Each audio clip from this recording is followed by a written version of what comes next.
C'est haram. Il n'est pas permis de souhaiter un bon anniversaire à quelqu'un. Évidemment, il utilise l'image de Persépolis, là. Qui sera ce soir diffusé à 21 h sur la 5, d'après Priscilla Key. Ah, ok. Sur la 5, il y aura Persépolis. Ah oui, elle est morte, l'autrice, c'est ça. Elle est morte il y a quelques jours de chagrin parce que son mari est décédé il y a 1 an. Et d'ailleurs, il y a beaucoup de musulmans qui ont montré leur pacifisme en se réjouissant de sa mort, de sa souffrance, et en la notant comme une traître à l'humanité et une traître à la nation islamique et une traître à l'Iran, parce qu'elle se bat pour l'émancipation, les droits et les libertés des Iraniens, et surtout des femmes iraniennes. Et des musulmans, ils se réjouissent de ça. Et vous voyez, c'est ça l'islam, c'est ça que ça vous aliène. Ça vous apprend à détester les droits, les libertés, et à aimer la mort et la souffrance des autres. C'est ça l'aliénation, l'inversion des valeurs.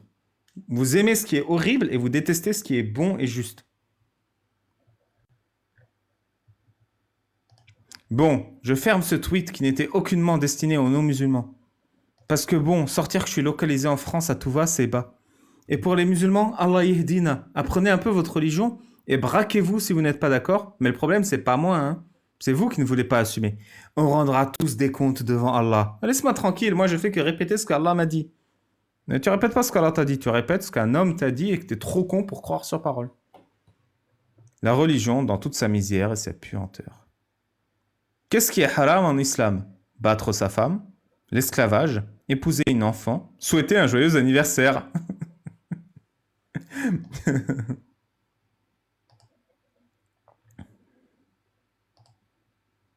J'aimerais trop parler un jour à un psychiatre musulman.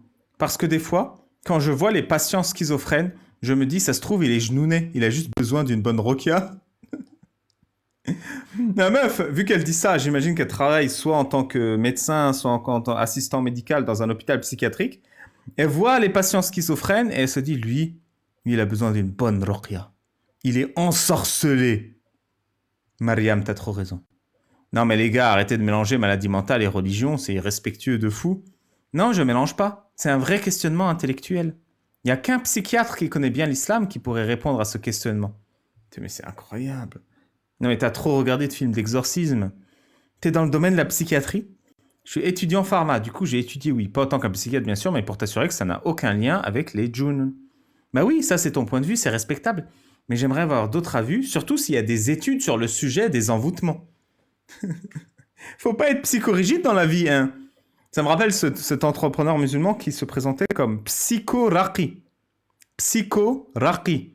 Genre, raqi, c'est-à-dire exorciste. Donc le mec est psychologue exorciste. Eh oui. Naturo-psycho-raqi. Naturo, ouais. Il est naturopathe en plus. Ouais. C'est juste parce que j'ai parlé de musulmans que ça fait polémique. J'aurais parlé de médecine chinoise ou autre, personne n'aurait ouvert sa bouche. Non, mais la meuf, elle est littéralement en train de faire une maladie, un truc grave, un truc dégradant. C'est dégradant d'être malade. Ça atteint ta vie de tous les jours, ça atteint ta dignité. C'est pas cool. Tu préférais être malade qu'être en bonne santé qu'être malade. Tu aimerais être respecté, tu aimerais qu'on trouve des solutions. Elle le transforme en il y a un djinn qui t'est rentré dans le trou de balle. Parce que ça, dans l'islam, les démons, ils t'envoûtent par le trou de balle. C'est pour ça que les musulmans ne doivent pas rester trop longtemps aux toilettes, parce que le démon, il en profite pendant que ton anus est dilaté pour rentrer. Et ça, d'ailleurs, c'est une superstition qui vient des superstitions juives, où quand on fait caca, il faut se torcher rapidement avec un bâton, de telle manière que le djinn ne puisse pas s'insérer, parce que le bâton occupe tout l'espace. Ça, je le tiens de Yaakov. Je l'ai vu d'ailleurs, la source, hein, c'est un vrai truc. Ah, la source. Ouh, tu m'as fait peur. Ouais, mais je l'ai vu, mais j'ai la flemme de la ressortir. Mais ouais. Mais Wiblis, c'est vrai. Bah, je vais le dire à Rivka que t'as vu Jacob. Ouais, ouais, j'ai vu Yaakov faire ça, ouais. Il m'a fait une démo à travers un... Comment tu disais Un sitar. Un sitar. Il y a bien un lien, malheureusement, nous dit Mohamed Amin. Mais ici, dans les études de médecine, ils sont éduqués à être rationnels, car le mal occulte n'est pas reconnu en France. Récitez ou mettez du Coran sur l'individu, et vous verrez que sa réaction le confirme. Tu vois, encore une fois, c'est de l'aliénation. Il voit la rationalité comme un mal. Le mal occulte qui est irrationnel n'est pas reconnu. Et après, il te donne quand même un truc rationnel. Récite du Coran et tu constateras par ses réactions. Ce qui est quelque chose de rationnel, de faire un truc et de constater. Donc il mélange tout et n'importe quoi, tu vois. Faut cesser d'avoir cette mentalité MDR. Je connais un proche au bled, il pensait être envoûté, genouné, mais au final, il faisait un AVC. Et on aurait pu le sauver, mais à la place, on lui a fait une ruqya et maintenant il est paralysé à vie. Mais oh là là, oh là Ah là. bah, je suis certain que ça arrive tous les jours. Oh, mais je rigole, mais c'est horrible. T'imagines, t'es là, vraiment un AVC, faut réagir dans les 5 minutes, quoi. 5 minutes et c'est la mort. Incroyable. C'est une rupture d'une veine là qui irrigue le cerveau. C'est la fin, quoi. Soit on te sauve, soit t'es paralysé à vie ou handicapé à vie. Et toi, t'es en train de crever, il te reste quelques précieuses secondes à vivre. Et t'as un imam qui dabe sur toi, qui fait Ya ilaha illallah, la ilaha illallah. Non, mais le désespoir absolu, quoi. En plus, quand tu fais un AVC, même articuler, parler, voir, tu peux halluciner, tu peux avoir du mal à, tu vois, verbaliser les Ouais, choses. c'est ça. Et le mec, il te crache dessus. Ouais. Peu. Et, C'est horrible. La schizophrénie se justifie facilement et c'est pas forcément entendre des voix dans sa tête, mais tout type d'hallucination et de délire avec un enchaînement de beaucoup d'autres symptômes. D'ailleurs, si vous parlez à un psychiatre français sérieux, vraiment, n'importe quel psychiatre peut vous générer artificiellement une maladie psychiatrique. N'importe lequel, hein. Il sait quelle dose de quel médicament te donner et tu auras une maladie psychiatrique. Tu auras des hallucinations, tu entendras des voix, tu verras des choses qui sont fausses. Tu vois, ils savent, ils maîtrisent à tel point le processus qu'ils peuvent artificiellement te rendre fou. Et après te ramener à la raison. Donc on sait à quel point c'est mécanique en fait, les mécaniques de folie. On les maîtrise pas à 100%. Il y a certaines choses, on ne sait pas comment ça marche parce que le cerveau, il y a encore plein de secrets. Mais on peut tout à fait générer ou retirer de la folie par un dosage adéquat, dans beaucoup de cas. Et du coup, mais ça, on continue de mettre les musulmans dans l'ignorance. Non, c'est un djinn qui t'est rentré par le trou de balle.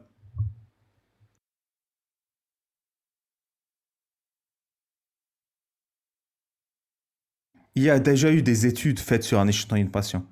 J'ai déjà eu en service des patients de confession musulmane être malades, et tout de même avoir un délire de ce type, possession et autres. Avec la lecture en boucle de Ayat el-Kursi tous les jours. Vas-y mec, les médecins qui te guérissent, des psychiatres musulmans qui te guérissent avec un exorcisme de coranique, quoi. Ayat el-Kursi, c'est genre 2-3 phrases du Coran de la Sourate Baqarah. Oh là là. ouais. Et tu vois, le médecin, il est désespéré.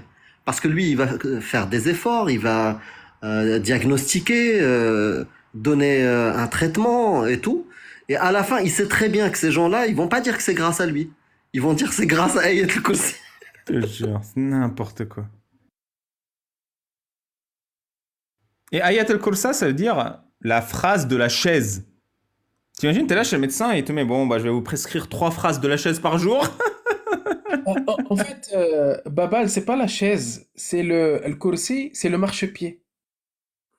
Le C'est vrai. marchepied d'Allah. Allah, il a un marchepied aussi, c'est tout à fait vrai.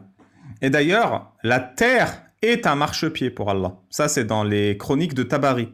Tabari, il explique que la terre est un marchepied, qu'Allah l'a mis sur son pied, que ça lui fait comme une sandale.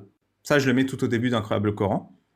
Et qu'il faut savoir que selon Tabari, le plus grand savant des savants de l'islam, la fin du monde a eu lieu il y a 800 ans, en l'an 1300. Et ouais. Et ouais, la fin du monde, elle est déjà venue. On est au paradis, là. Ou en enfer. C'est vous qui voyez. Ça, c'est dans les chroniques de Tabari. Il y a une meuf, elle dit, vous croyez trop que la vie, c'est un kiwi. Toi, t'as besoin d'une ruqya. Toi, t'as besoin d'une ruqya. Hein.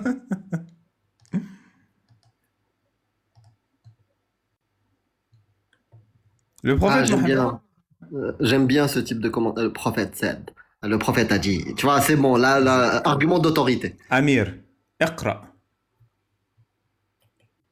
If any one of you, when having sexual intercourse with his wife, says, then, بالعربية, Bismillah, en arabe? Ouais, vas-y, en arabe. Bismillahillahumma janina Je sais pas. Shaitan.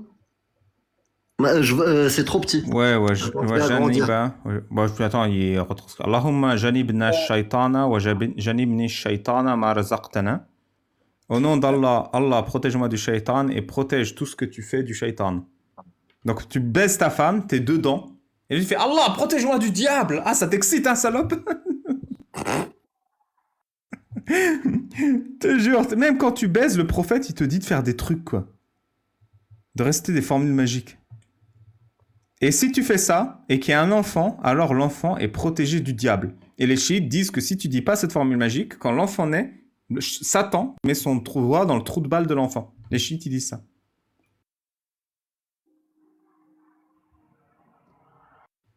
Et voilà. Et ensuite, tu as le moment marketing. Le prophète nous a appris une invocation simple et puissante pour se protéger pendant qu'on a des rapports intimes avec sa femme et son mari. Et une invocation qui rappelle Allah même pendant le sexe et qui nous donne sa protection. Même quand tu fais l'amour, tu dois être protégé par Allah, quoi. Moi, je dis la protection, c'est la capote, mais après, chacun son délire. Hein. L'islam, ensuite, sens et réflexion. Méditation. L'islam nous apprend que même les moments les plus privés et les plus intimes deviennent des actes d'adoration durant lesquels on se souvient d'Allah. Alors moi, déjà, quand je fais l'amour et que je pense à ma tante, je débande, mais alors Allah, je te dis pas. Hein. Après, si vous avez lu Incroyable Coran, il y a moyen que penser à Allah, ça vous fasse bander. J'en dis pas plus. Se protéger avec des capotes avec sa femme est haram. Hein. C'est vrai? Bien Bah sûr. oui. Parce qu'il ne faut pas empêcher une âme qu'Allah a prévu de naître. Ça, c'est le azl, je crois, non? Oui. Ouais, c'est ça, ouais. Ce n'est pas un dua sur le présent, c'est aussi sur le futur. Allah protégera cet enfant du mal du diable. Tin, tin, tin, tin, tin. Et voilà, vous êtes protégé pendant le sexe. Salam alaikum. Un jeune homme sérieux m'a sollicité car il souhaite se marier. Un mariage selon le Coran et la sunna du prophète. Il a 22 ans, juin 2003. Il vit, ça c'est pour les astrologues parmi les musulmans. Il vit en Île-de-France, d'origine algérienne et française, pratiquant, étudiant en alternance, intéressé par... Ah mais c'est fini, il n'y a que le 1 sur 3. On ne sait pas il est intéressé par quoi. Et l'amour dans tout ça? Qu'Allah lui accorde ce qu'il cherche, il cherche à baiser. Hein. Amin mon frère. Dans le paradis, au pire. Au paradis, ouais. Ouais, comme le pauvre Jouleibib. Ah, je sais pourquoi on l'a pas. Je sais pourquoi on n'a pas la suite. Elle l'a supprimé parce qu'elle s'est pris une. Je sais pourquoi maintenant je l'ai tagué. Attends, elle l'a Une cité restriction. peut-être? Oui, parce que les deux suivants ont été restreints parce qu'elle avait fait la liste de toutes les origines qu'il acceptait. Et c'est pour ça qu'elle les a supprimées. Parce qu'il avait dit il voudrait une femme algérienne, marocaine, tunisienne, syrienne, libanaise. Il fait une liste comme ça de 20 pays. Et là, t'as un mec qui a commenté... Putain, c'est où? Et le mec qui commente, mais attends, il a tout listé sauf les noirs. Putain, c'est où? Ah, il a cité toutes les origines de la meuf. Voilà. Et en fait, il avait tout listé sauf les femmes noires. Mais comme il voulait pas, ben, il a mis des pays comme ça. Alors qu'il aurait pu juste dire musulmane, tu vois. Musulmane et, soi-disant d'après lui, arabe. Et pas noir. Mais il ose pas, il ose pas. Un fil intéressant sur le thème de la reproduction d'un maghrébin raciste. Voilà, c'est exactement ça. C'est pour ça qu'elle a enlevé le 2 sur 3 et le 3 sur 3, parce que c'était la liste de toutes les origines qu'il acceptait. Et tout le monde lui faisait une sauce. Il avait genre 1000 commentaires disant « Mais tu veux pas d'une noire? C'est quoi ça ?» Mais c'était Von Minou qui a fait ça. Mais il est pas noir, d'ailleurs, Van Reich. Non. Non. Ok. Non, justement. Non, il est très, très problématique sur ce point. Tu sais que, je sais pas si t'étais là il y a 1 heure, mais il y a une nana qui vient témoigner. Elle dit, il y a mon pote musulman qui veut bien débattre avec toi à condition que moi je débat avec Von Reich. J'ai fait, mais tu vas débattre quoi avec lui? Il m'a dit, je sais pas, mais c'est la condition. Ouais. Une électrice LFI s'adresse à toutes ses sœurs voilées. Il fait chaud, c'est la canicule, mais nous devons rester voilés et ne pas craquer. Si l'on montre notre corps en enfer, la chaleur devient 70 fois pire. Un conseil pour elle, Déjà, j'arrête pas de vous rappeler, les musulmanes, vous vous voilez parce qu'on vous menace de vous brûler. Et cette femme, elle, c'est exactement ce qu'elle fait.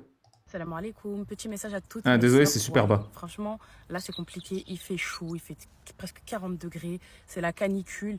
Je vais vous répéter vu qu'on l'entend pas. Salam alaikum, désolé, il fait chaud, il fait 40 degrés, c'est la canicule. Et on doit rester couverte et je sais que c'est dur. Je sais que c'est dur, vous n'êtes pas toutes seules, Moi aussi, je sais que c'est dur, on doit rester couverte. on est toutes ensemble. On est toutes D'accord. ensemble, c'est pour On ça que doit c'est sûrement dur. avoir des was-was, vouloir montrer le coup, etc.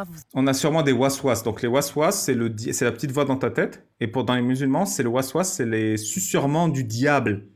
Ouais, on a des waswas, on veut montrer son cou. Genre juste montrer son cou, déjà c'est un crime en islam. Et Allah, il va te brûler 70 fois la chaleur terrestre pour ça. Ce qui est d'ailleurs environ 2000 degrés. Ce qui est, je crois, 10 000 fois moins que la chaleur au cœur du soleil ou un truc comme ça. On se comprend, on se sait. On se Voilà, comprend, les autres, on peut-être, sait. ils peuvent pas comprendre, mais nous, on se sait. Il ne faut pas qu'on craque, faut pas qu'on oublie pourquoi on l'a mis. Et qu'en enfer, c'est beaucoup Voilà, faut pas qu'on craque et qu'on montre son cou parce qu'il fait un peu chaud et du coup ça fait une petite brise légère. Non, non, il faut qu'on se torture sur terre pour ne pas se faire brûler vivante. plus pire. Il me semble que la chaleur de l'enfer, elle est 70 fois plus pire que la chaleur d'ici-bas. Subhanallah. Subhanallah, 70 fois quoi. Est-ce que vous vous rendez compte? Ouais, on se rend compte, c'est supportable 40 degrés, alors que 70 degrés, 370 degrés. Bon, il y a une question qui me turlupine depuis le début, avant même de l'entendre parler. Comment ils savent que c'est une électrice et les filles? Je comprends pas. Ils ont un détecteur. Bah, en fait, en parlant de ça, je vais ouvrir tard ce soir et ça serait le sujet, parler du degré de l'enfer, de la chaleur de l'enfer. Donc ton live, il va durer 30 secondes alors. Non, il sera vraiment très détaillé sur ce qu'elle vient de dire. Les détails D'accord. sur la chaleur, D'accord. vas-y, mais mec, on a vraiment pas de vie, les apostats. Sur un truc qui n'existe pas. En fait, les détails vraiment de l'enfer, parce qu'on n'en parle pas souvent, mais il y a que Babal qui, je pense, qui a parlé de ça. sur Thermostat de les l'enfer. chaînes. C'est ça. Mais en fait, on va vraiment, en fait, je vais partir du jour de la résurrection jusqu'à mettre les gens en enfer. Et comment il va faire Allah pour mettre les gens en enfer, d'où il va ramener cet enfer-là et comment il va le faire. Tous des fous. Non, mes sœurs filles-là, en fait. Je vous connais pas, mais je vous aime trop, en fait. Restons concentrés. De toute façon, No homo. Allah, il nous récompensera pour les efforts qu'on a fournis. Voilà, Allah, il va te récompenser pour les efforts que tu as fournis. Et les efforts que tu as fournis, c'est quoi? C'est de cacher ton corps alors qu'il fait chaud. Vraiment, c'est une religion complètement... C'est complètement con, hein. Genre, tu seras récompensé parce que tu as caché ton cou alors qu'il faisait chaud. Genre, est-ce que vous vous rendez compte à quel point... Tu mérites tellement pas de récompense pour ça dans la... Genre, c'est... À la rigueur, je sais pas, il fait chaud et t'es quand même allé chercher de l'eau au puits pour nourrir quelqu'un, tu vois, je veux bien. Il fait chaud, tu as quand même fait un massage à ta femme parce qu'elle avait mal au dos. Je veux bien une récompense pour ça. Mais une récompense parce qu'il fait chaud et tu t'es quand même habillé chaudement. Genre, mais qui mérite un cadeau pour ça? De toute façon, son cadeau, elle va pas l'avoir avec ses TikTok. Là. Elle pense qu'elle a le droit de faire TikTok en islam. Ouais, elle monte sa aura là, ça fait des tremblements de terre en plus. S'exposer à la caméra et tout. Astaghfirullah, arrête, je prends des sayyat, arrête. Non, mais il y a en plus, on a une personne dans le chat, Atika, qui dit c'est quoi son cadeau? C'est un grand cadeau, c'est d'attendre son mec en train de faire le tour des houris. Voilà. C'est magnifique. Elle va attendre 60 ans pour chacune. Donc, un an, ça fait 360 jours.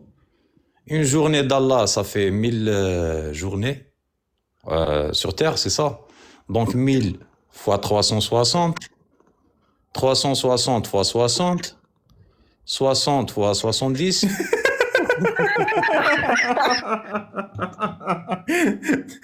En plus, t'es là, t'es au paradis et t'attends et le mec il baise, il s'arrête pas. Et mais t'as vu, chérie, grâce à Allah, je bande non-stop. Oui, c'est bien. À dans 70 ans. Et en plus, t'as le couturier, Allah. Le couturier derrière les houris pour les recoudre. Et je vous ai dit, et il a dit tout à l'heure, Miro, il souffre quand il parle en français. Souffre, s'il te plaît, de temps en temps. Ouais, vas-y, souffre un peu là. Tu sais, t'as le mec, il galère, il est en train de te dire 70 fois 60 fois 280. Oh putain, tu les as tués. Bravo. En tout cas, force à vous, force à nous. Je m'inclus dedans, c'est dur. Mais voilà, khair, Inch'Allah. Qu'Allah nous facilite, qu'Allah vous préserve, mes sœurs. Qu'Allah te préserve et te voilà, quoi. facilite. Sur ce, salam alaikum wa rahmatullahi wa barakatuh. Ouais, allez, comme il Et t'appelle. privilégiez les matières. À privilégier, là, donner un conseil sur les matières pour pas avoir chaud.